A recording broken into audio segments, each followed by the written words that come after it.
want to talk about ballpoint pens today. This is a Bic Pen. This is the thing that they give you to sign a receipt with at a bar, that you sign your check with after a brunch.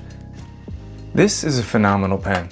I spent a long time trying to find the perfect ballpoint pen. I went through loads of options from ultra premium back down to very affordable, and I found some really cool drawing tools.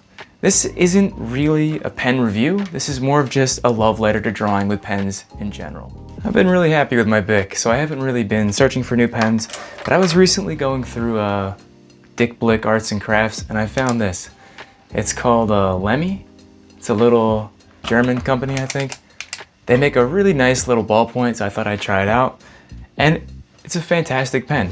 I'm gonna be working on a drawing today in my Electrum sketchbook to test it out, but I'm also gonna be juxtaposing it with this Bic pen and even a couple of these receipt pens that I picked up. This is from a paint store, this is from a comedy club. These are literally receipt pens, right? So I'm gonna kind of use them all on this and then talk about, you know, what it's like to draw with each of those pens respectively. I'm gonna render the face of this character with the Lamy, just to try it on really fine areas. These ballpoints are exceptional rendering tools. They are better than almost any sort of ink medium, aside from like maybe a very controlled dry brush, for building up very careful, small, calculated areas of value in a very forgiving way. If you notice the way I'm just kind of sculpting this face out, I am taking very little risk to just put down little passes of these grays, because I know that this medium allows me to build up values so seamlessly and easily. It makes it a joy to work on things like face rendering, hair, fine details in clothing. As you see later in this, the reflections in the leather, it's all very easy to do because this medium builds up really slow, almost like watercolor. The Lamy performed exceptionally well in all of my standard ballpoint tests. Here's a little scratch page I did on some junk mail. It gives you a really nice dark to light gradient, and it's great for rendering. It gives you really nice inky blacks if you push it super hard and layer it up. And it's got a really consistent fine line, and it's very unlikely that it'll give you any of that like build up gunk even after a lot of use. I really put a lot of ink through this pen already, and it's held up really well. It's a fantastic pen, but you don't need it. I'll be switching pens all throughout this drawing between the Bic, the Lamy, and these receipt pens, and you really won't even be able to tell where I've used which pen. Here's a cool one. This is the Fisher Space Pen. You don't need this. This is purely a novelty pen, but it was designed for NASA to be able to write in zero gravity. It's got a pressurized capsule in it, so it even works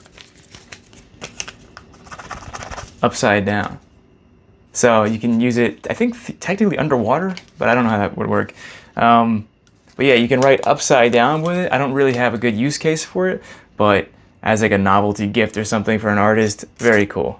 And the design is just excellent. But again, you don't need this. I'll almost never draw with just ballpoint. You certainly could. They're able to produce the entire value spectrum, but it takes a very long time to fill in those big dark areas. So I like to pair my ballpoint pens with other tools.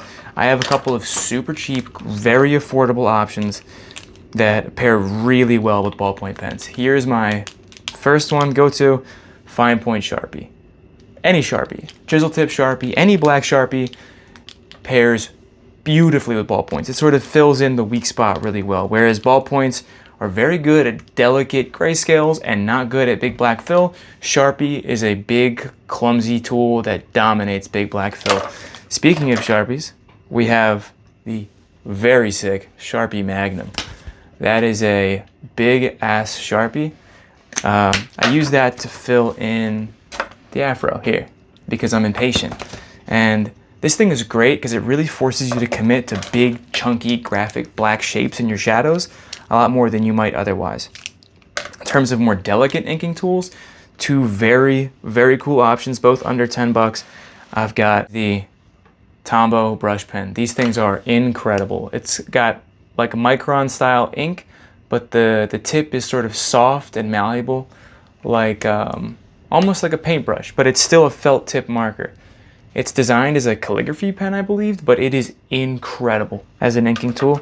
Also, the Pentel pocket brush It's a really nice, super precise, very versatile ink tool that pairs really nice with the ballpoint. All great options. And the drawing's done. I'm super happy with how this came out. These hair textures all came out really well, and these leathers are really kind of like silky and glossy in a way that I'm very happy with. I did almost the probably entire lower area with just the Bic ballpoint. I played around with some of the other cheaper pens that I've just picked up in the hair. The Lamy, I did the face. I want to circle back to this Bic. With most art supplies, you're going to want to spend more money to get a better product, so you have a better user experience.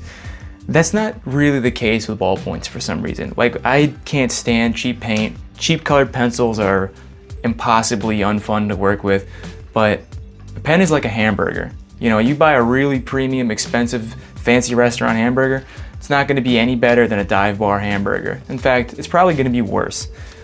This Lamy was $9. This Bic pen, maybe $1, right? That's as good as a Bic pen needs to be.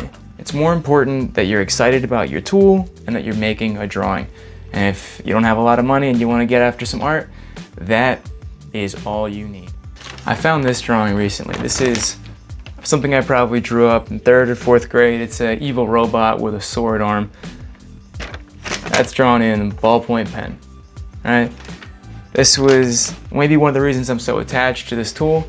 This is literally where my drawing journey started. Ultimately, the point of this video is it doesn't really matter what you're using.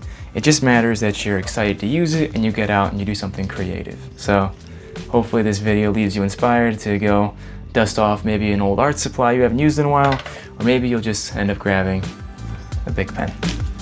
Peace.